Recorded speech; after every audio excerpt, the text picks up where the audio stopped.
Bienvenidos a esta segunda unidad del bloque de imagen en la que vamos a abordar esta cuestión de la infografía o la diferencia entre lo que es infografía y lo que es visualización de datos.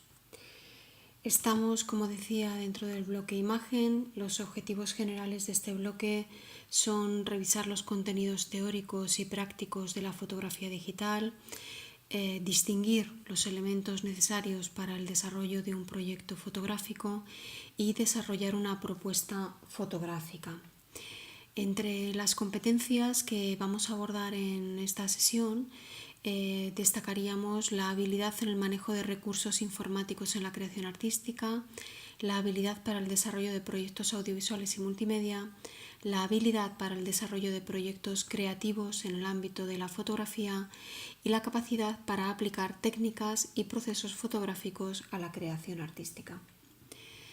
El planning que tenemos en esta sesión es, primero vamos a hablar de imagen digital.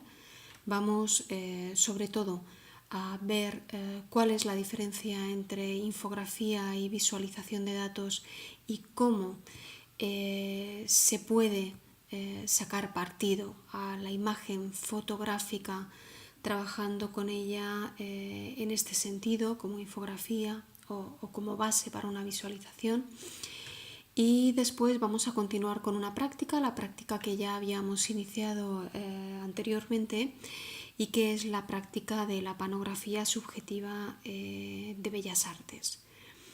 Los objetivos principales, pues como comentaba, es diferenciar entre infografía y visualización de datos, entender el potencial de la infografía combinada con la producción fotográfica.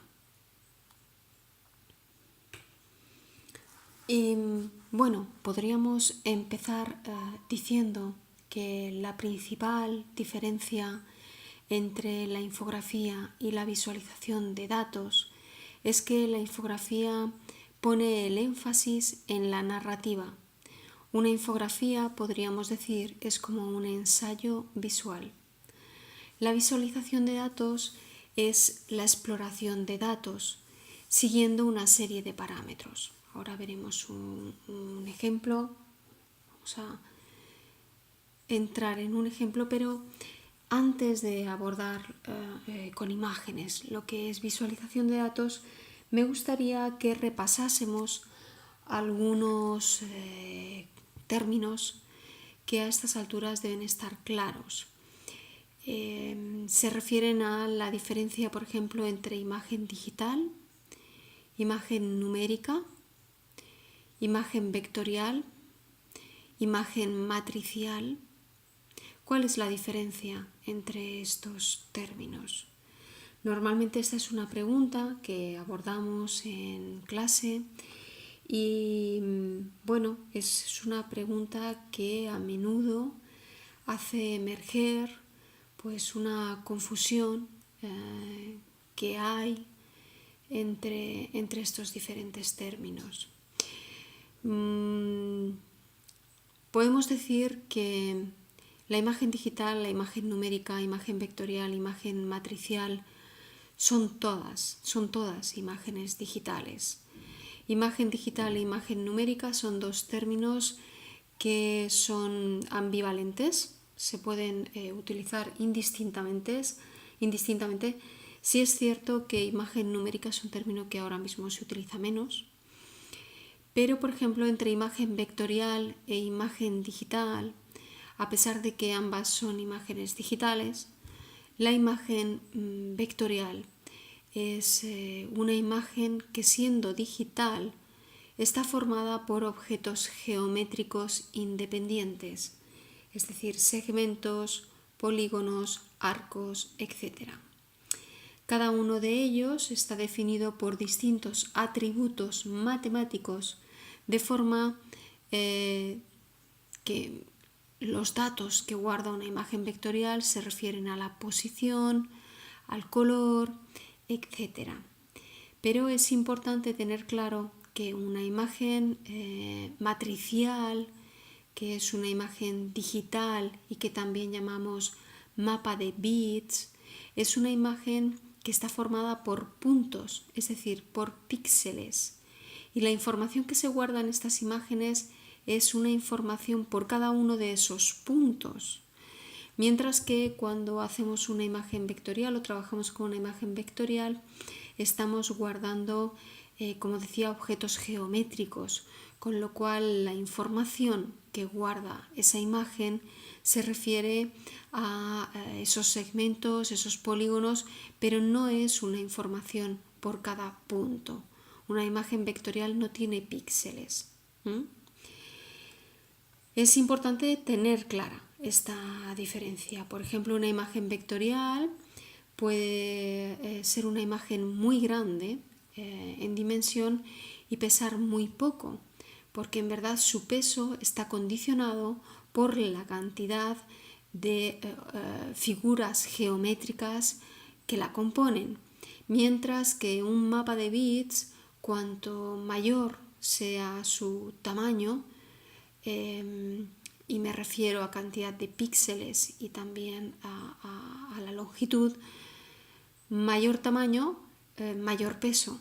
La imagen vectorial a mayor tamaño, yo estoy pensando ya en impresión, ¿no? En traducir esta imagen a materia, a mayor tamaño no hay un aumento de peso.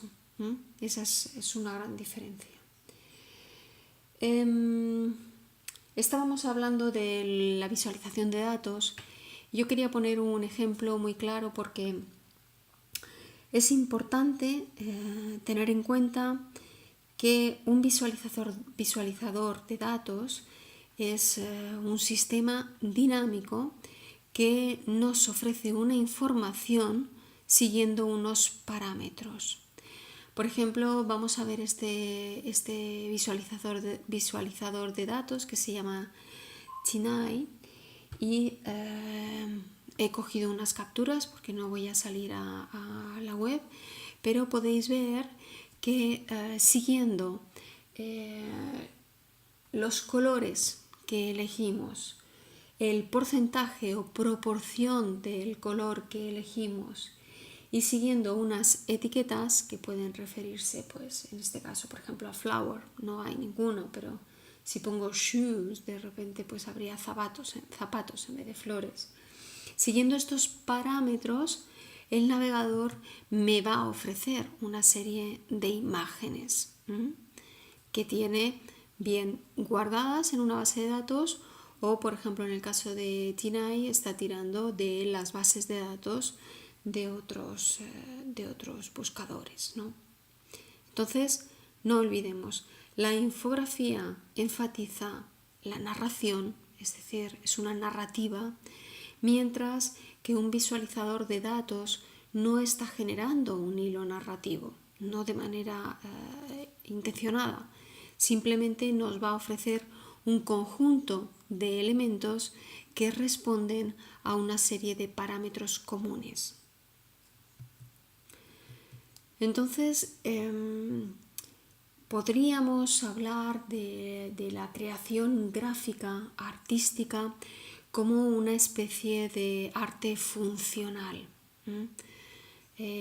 Cada vez son más los artistas que se dedican a hacer gráficos que tienen un corte claramente pragmático o funcional, es decir, que se están utilizando para algo, para explicar algo. Una infografía o una visualización de datos pueden ser considerados como una obra de arte. Y como artistas, nosotros podemos pensar en formas alternas de mostrar la información. Esto sería la forma al servicio de un propósito claro, que es la transmisión o la traducción o la facilitación de datos. Según un experto en infografía bastante conocido que se llama Alberto Cairo,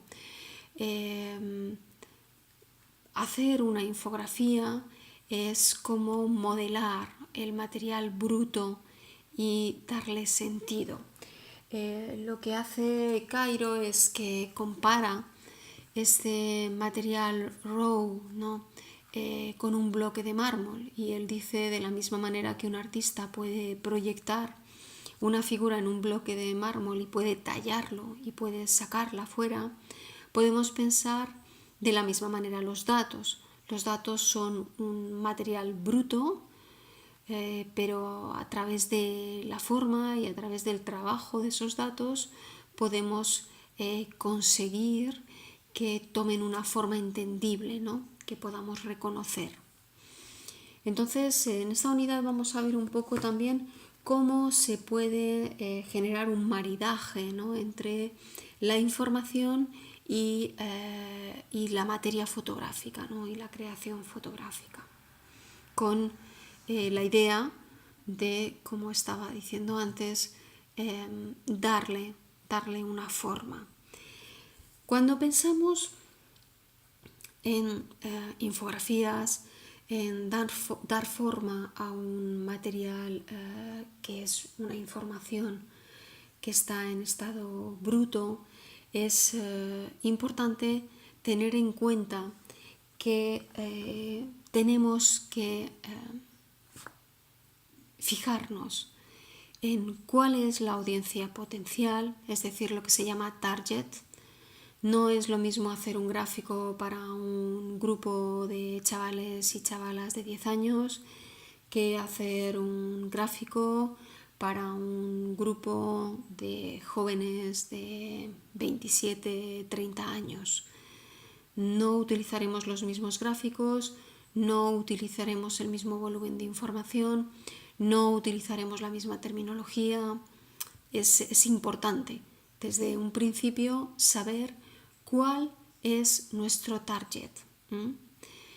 Después es importante saber también si tenemos que continuar con una estética concreta, porque a veces puede darse el caso de que alguien nos pide una infografía para explicar algo, pero es una infografía que tiene que integrarse en algo que ya tiene una imagen marcada, ¿no? Que ya tiene una estética marcada. Entonces, esta es otra de las cuestiones que tenemos que tener en cuenta. Hay una tercera cuestión que me parece importante también, que es la de la metáfora. A menudo podemos utilizar metáforas, pues como vosotros estáis haciendo con la panografía subjetiva. Podemos utilizar una metáfora para hablar de un fenómeno concreto, porque puede haber similitudes, ¿no? Pienso, por ejemplo, en la homeopatía y la memoria del agua y hablar, pues, no lo sé, por ejemplo, de una memoria de la piel, del cuerpo, ¿no? O, bueno, en general, se podrían plantear ejemplos en los que utilizo una metáfora para explicar algo. Pero entonces, cuando yo selecciono una metáfora, tengo que verdaderamente estudiarla y estar seguro de que hay un paralelismo entre esa metáfora y el fenómeno que yo quiero explicar. Porque si no existe un paralelismo claro, puede ser que el uso de esa metáfora lo único que haga sea ralentizar ese entendimiento. Entonces, es importante que tengamos claro cuál es la diferencia antes de empezar a modelar nuestro material. Tenemos que tener muy claro cuál es la diferencia entre datos, información y conocimiento.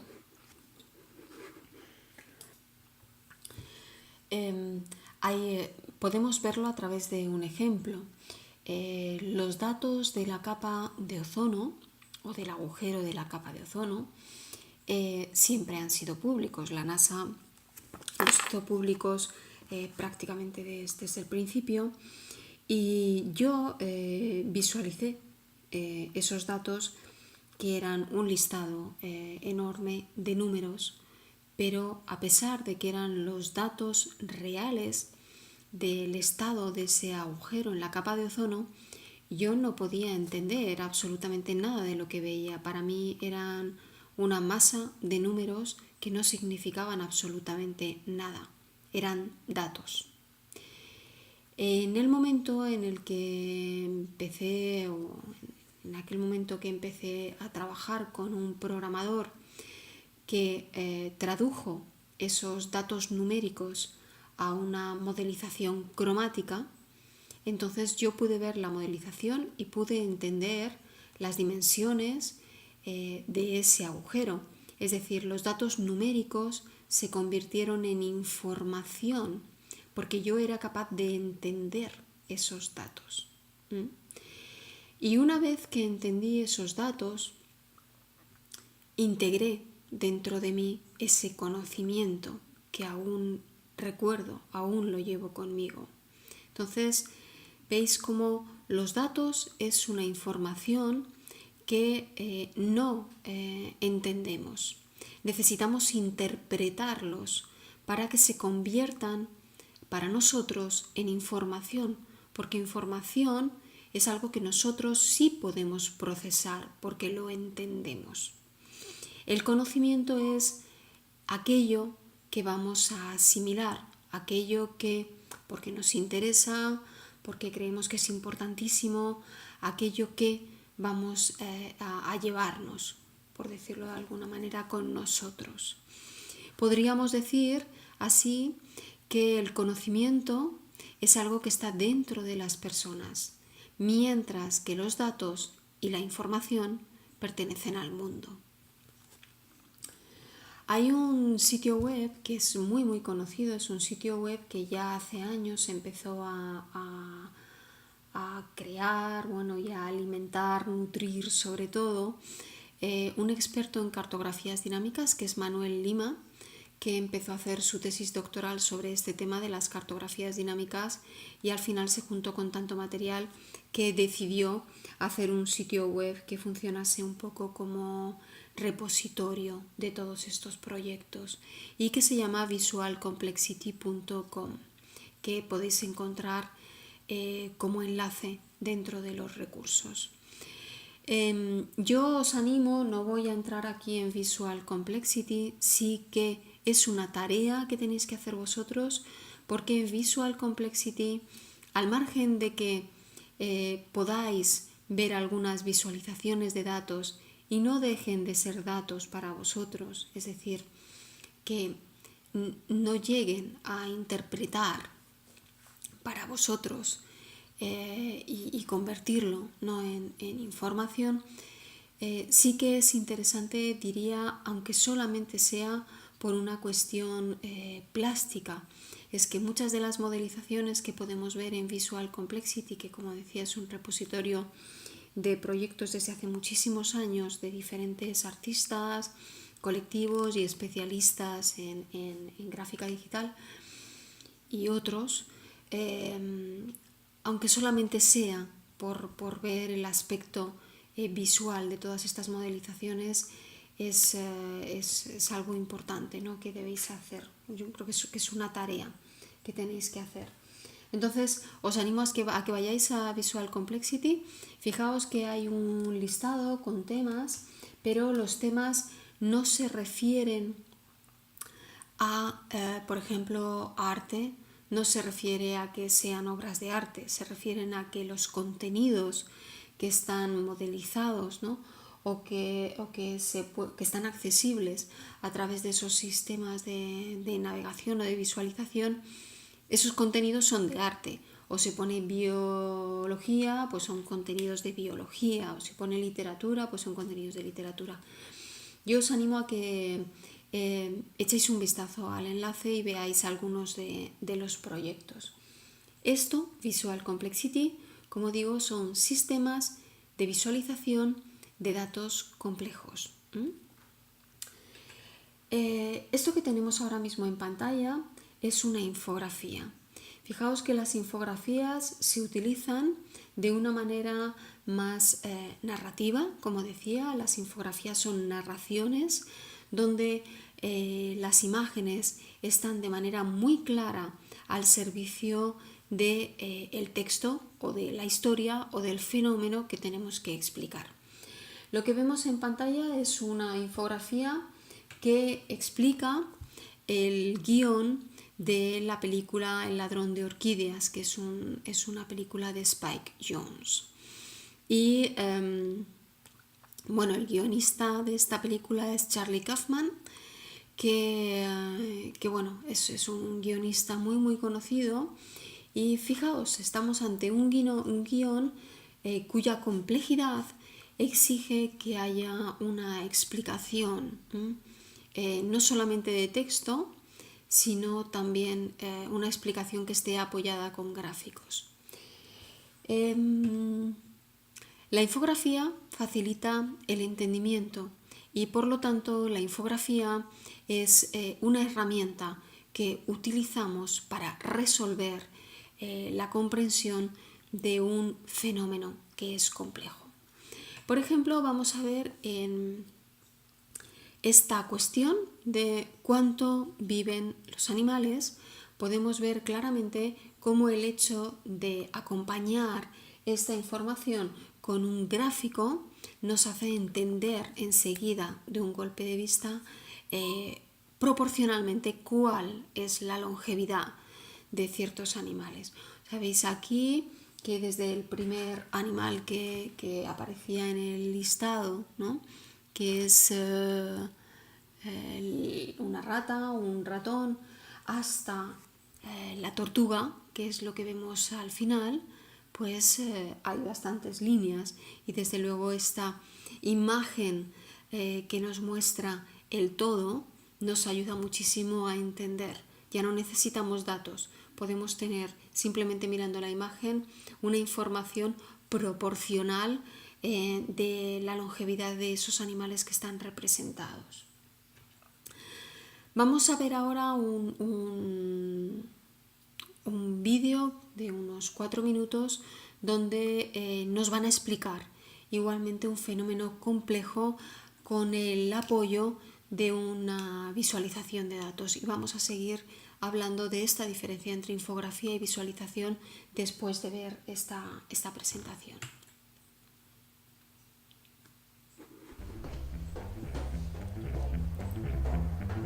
Visualization is right at the heart of my own work too.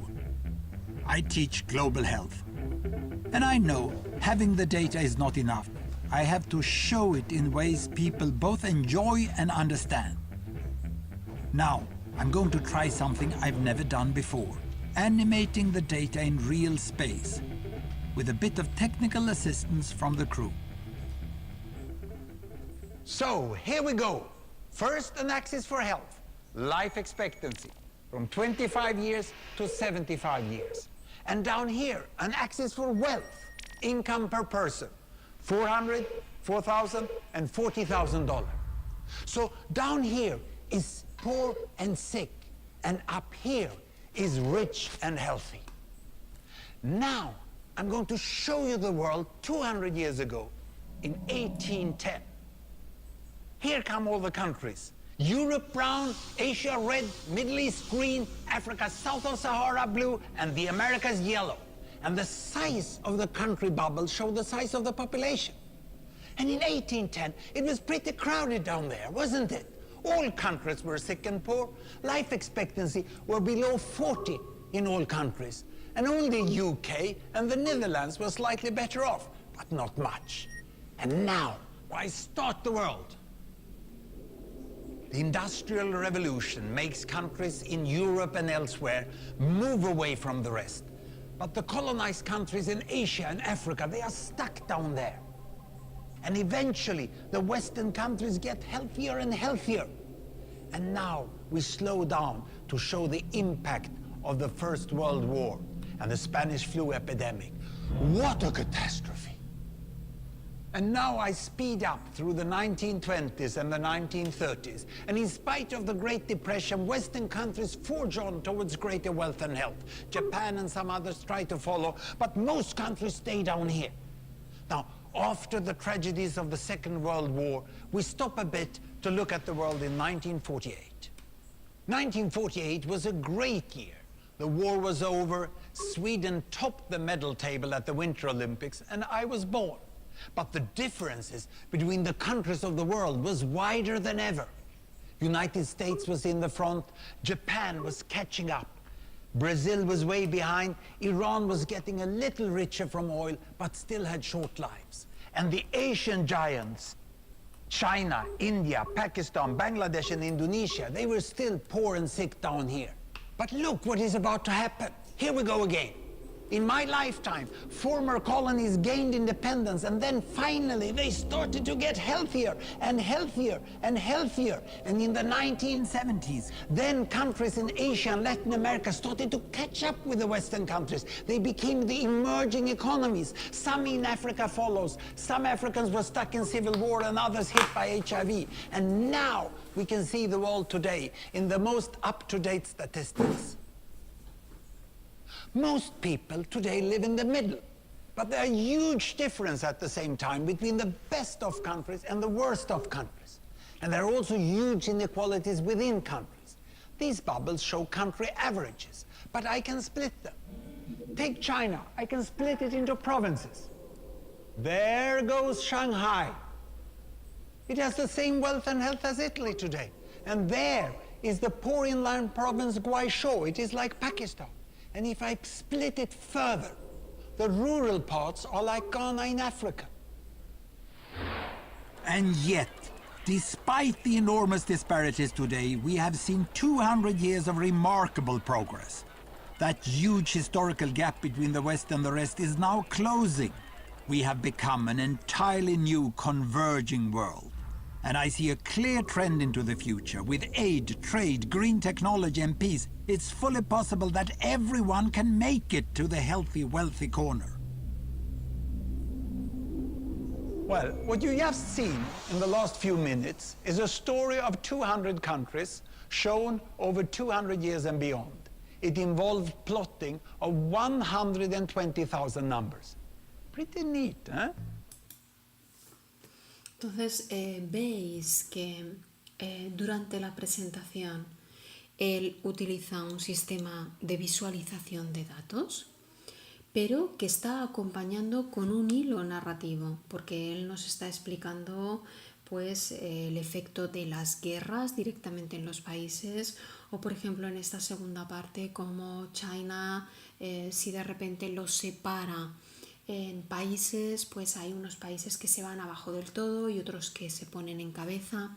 O sea, sin la explicación del especialista, nosotros tendríamos un sistema en el que podemos entender la dinámica global, pero no tenemos las causas concretas que están produciendo esos movimientos dentro de la gráfica. Entonces, fijaos que por un lado tendríamos la visualización de datos y este discurso que él ha mantenido, esta explicación que él ha dado durante la presentación, formaría parte como de esa información que iría más del lado de la infografía. Entonces, es importante tener clara esta diferencia. Un sistema de visualización de datos es algo que no nos da un hilo narrativo, nos da datos siguiendo unos parámetros. Una infografía es una historia, podríamos decir, como comentábamos antes, un ensayo visual. Vamos a ver, hay empresas, estudios de diseño, como por ejemplo este que me parece que hace una labor impresionante, que se llama Density Design. Es un estudio italiano y bueno, ha hecho trabajos para empresas muy conocidas, para organismos muy conocidos. Lo mismo que Visual Complexity, esta es una visita obligada. Tenéis que entrar dentro de Density Design, debéis ir al apartado de Research, de investigación, y dentro de Research podéis encontrar información de diferentes proyectos que han llevado. Yo, por ejemplo, siempre suelo mostrar este proyecto que hicieron ya hace unos años con Greenpeace, porque aunque a nivel visual no me parece lo mejor que he visto, sí que tenemos bastante información sobre cómo fue todo el proceso creativo, pero sobre todo lo que me parece muy potente, ya sé que tampoco es muy innovador, pero me parece tan eficaz la manera en la que han generado esta sección en el mar donde podemos ver las diferentes especies de peces, pero al mismo tiempo tenemos la superficie y la plataforma petrolera encima del mar. O sea, la perspectiva, ¿no? Esta sección que han hecho en la imagen permite a la perfección poder poner la información correspondiente en cada parte dentro de la imagen. Entonces, id al enlace de Density Design y navegad un poco y bucear un poco en los proyectos de este estudio, porque me parece que bueno, van a enriquecer muchísimo vuestro imaginario, ¿no? Esto, por ejemplo, es el perfil de Density Design en Flickr, pues igual podéis echar un vistazo y verdaderamente merece la pena. Otra figura de referencia es Fernando Batista. Fernando Batista es un diseñador, ilustrador, gráfico, nacido en Bilbao, que pues bueno, ya desde hace años trabaja para National Geographic haciendo unos trabajos bueno, maravillosos de infografía, ¿no? No voy a extenderme mucho, os voy a poner, bueno, tiene un vídeo sobre este encuentro, que es el santuario más antiguo del mundo, que se encontró en Turquía y que es un santuario pues que bueno, que es unos 7000 años más antiguo que las pirámides. Y entonces no se sabe muy bien cómo pudo construirse, porque no había maquinaria para poder hacerlo, y entonces pues bueno, hay todo un estudio sobre cómo se las apañaron para poder mover unas piedras tan enormes. Y bueno, él hizo un trabajo de infografía que después se llevó a un vídeo que tenéis enlazado también desde recursos. Si buscáis Fernando G. Batista, pues vais a encontrar un montón de imágenes así. Esto es una búsqueda en Google. Veis que encontramos un montón de imágenes. Es bastante sencillo, ¿no? Os voy a poner en recursos también una pequeña entrevista que le hacen, donde él habla de un trabajo bastante reciente sobre Bilbao. Infografías para explicar fenómenos complejos, pues por ejemplo, esta infografía se hizo para la serie True Detective, para explicar cuáles son las relaciones entre los diferentes personajes. Sabéis que muchas veces, como es el caso aquí, podemos utilizar una creación gráfica que me va a servir para explicar un fenómeno complejo, pero además va a poder ser utilizado, por ejemplo, como cartel anunciador de una película o de cualquier otro evento. Cuando hablamos de infografía, pues nos acercamos a un fenómeno que está en expansión completamente, que es el fotoperiodismo. Podríamos, no sé, pasar horas viendo ejemplos de fotoperiodismo.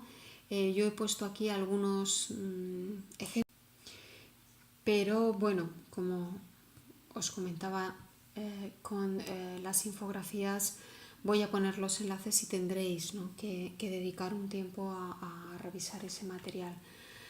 Hay algunas artistas, como por ejemplo esta artista Min Jeon-ah, que nació en Seúl en 1981, que bueno, hace unas composiciones muy interesantes, unos mix entre fotografía, en este caso por ejemplo fotografía en blanco y negro, y gráficos vectoriales superpuestos, ¿no?, que se prestan bastante.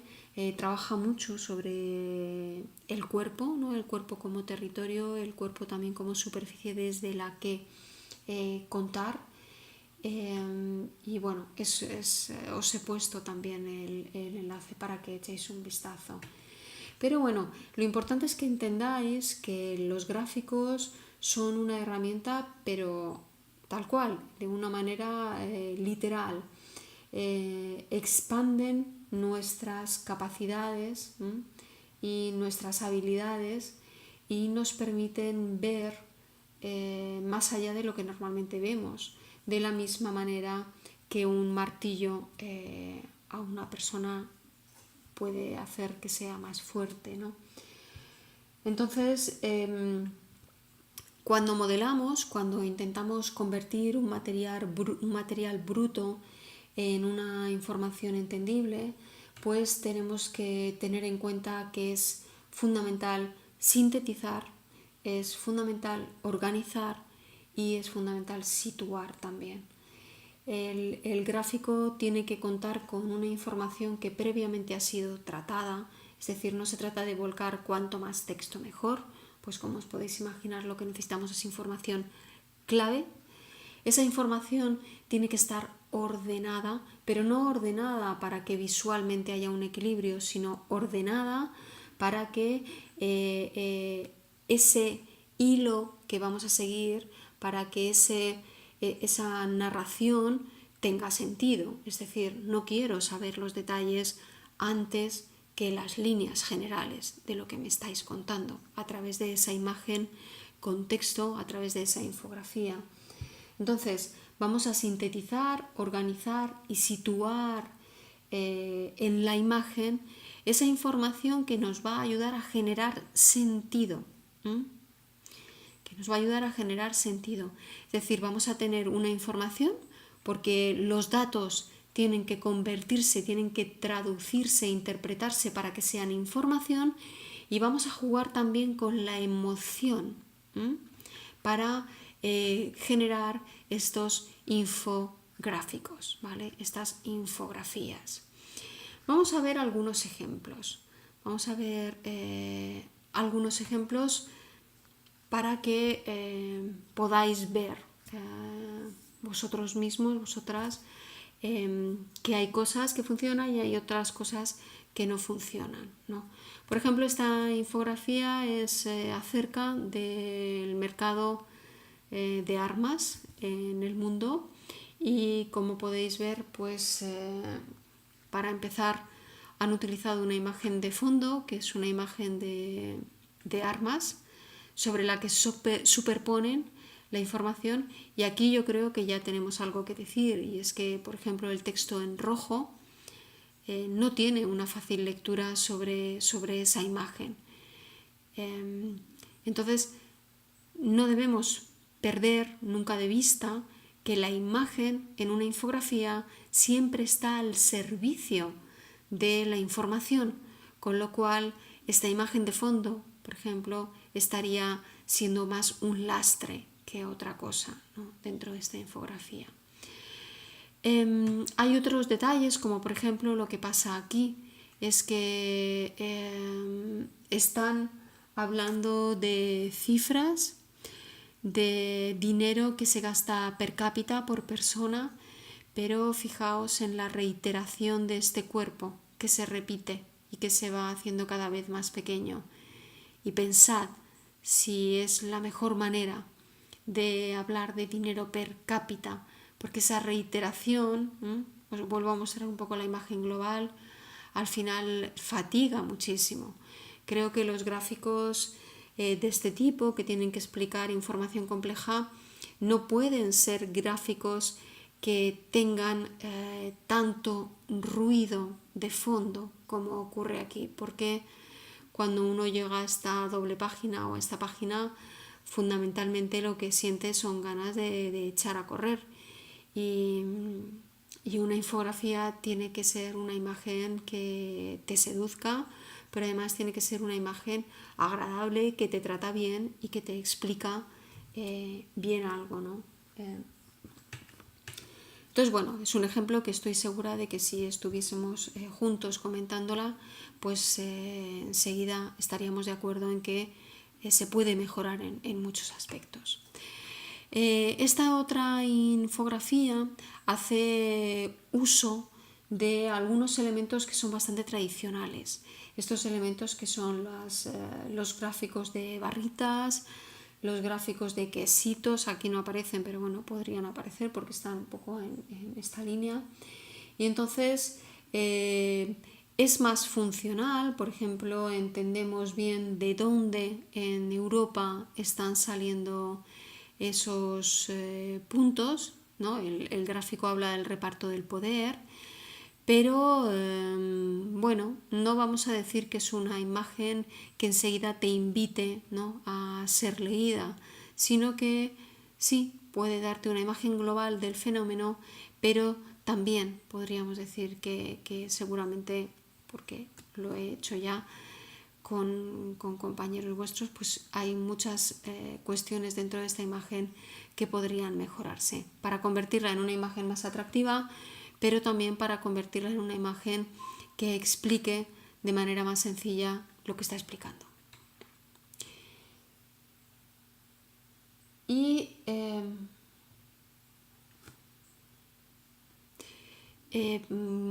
tenemos este otro ejemplo que a mí me hace pensar bastante en la labor de Fernando Batista, porque Fernando Batista, una de las cosas que dice en este vídeo que vais a ver, que está en recursos, es que él con mucha frecuencia utiliza la escultura para poder hacer infografías. Es decir, que no empieza a trabajar la imagen desde el 2D, sino que previamente hace una pequeña maqueta, luego fotografía esta maqueta o la utiliza para poder construir su imagen. Lo que estamos viendo ahora mismo en pantalla es un avión que tiene una información, pero la información está sobre el avión, de manera que tengo un elemento que es tridimensional, que es el soporte del texto que podría ser la infografía. Entonces, no penséis en la infografía como algo que es 2D. Puede ser, una infografía es una imagen, puede que sea 2D, pero puede integrar elementos que en un origen eran 3D y jugamos con esta espacialidad, ¿no?, esta espacialización de la información dentro de la imagen.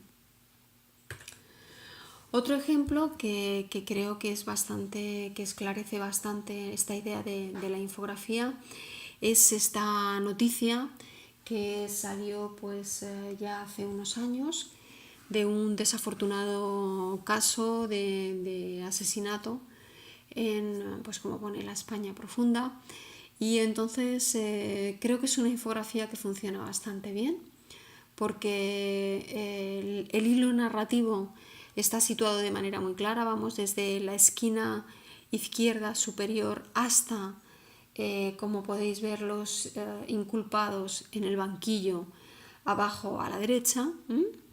Y después, a simple vista, enseguida podemos ver cuáles son los elementos que están involucrados en el acto, ¿no?, en la situación. Los cadáveres en el suelo, los coches en ese blanco sobre rojo, la acción principal, es decir, estas dos personas con las escopetas en el centro, las vecinas atrás que lo ven, que son testigos. O sea, a simple vista, sin entrar a leer la noticia, ya entendemos en líneas generales qué es lo que ha pasado. Después utilizamos ese código de caracteres, de letras, para explicar o indicar quién es quién, y podemos dar otros detalles, ¿no?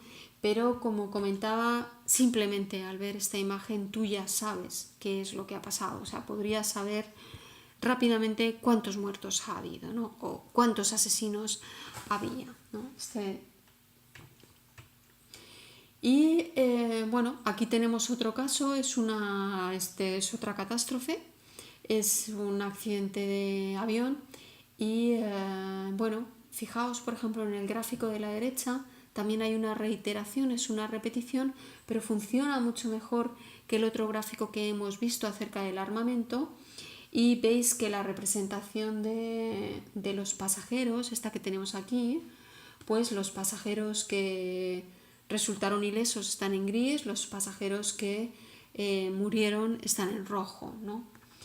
o por ejemplo en el gráfico general, cuál es la trayectoria del avión, que como podéis ver en el mapa está dibujado en pequeño con el mapa satélite, una reproducción del mapa satélite, y que luego podemos ver de manera como más sintética, aislada, casi con una visión más analítica. Tenemos esta línea central, ¿no?, que atraviesa la infografía. Y veis que hay una mezcla entre explicación de texto, bloques de texto, y también un uso de gráficos más tradicionales, pues esto, ¿no?, como las barritas o pues en este caso la representación de los cuerpos, ¿no? Entonces, tenemos claro lo que es infografía, qué es lo que diferencia una infografía de una visualización de datos. La infografía es una explicación, es una narrativa, es una narración de algo concreto, y lo que os vamos a pedir es que utilicéis esa creación primera, que es la panografía subjetiva de Bellas Artes, y que en un principio, en un primer estadio, era únicamente visual, era únicamente fotográfica o de composición fotográfica, y que construyáis una capa, que es una capa informacional, una capa complementaria que convierte en infografía esa panografía de Bellas Artes. Entonces, los datos que tienen que aparecer en esa infografía evidentemente se refieren a esa justificación de por qué habéis hecho una infografía pues que se centra en los gustos musicales de los alumnos de Bellas Artes, o por qué habéis hecho esa panografía que se centra en, por ejemplo, entre los ejemplos que os había dado, en las manchas como improntas, como huellas de la actividad artística de los alumnos en el centro. O sea que la información que va a estar como esa capa complementaria a la imagen tiene que ser una información que nos deje claro por qué habéis elegido la metáfora que habéis elegido, o cuál es el significado de cada uno de los elementos que aparecen en esa panografía subjetiva.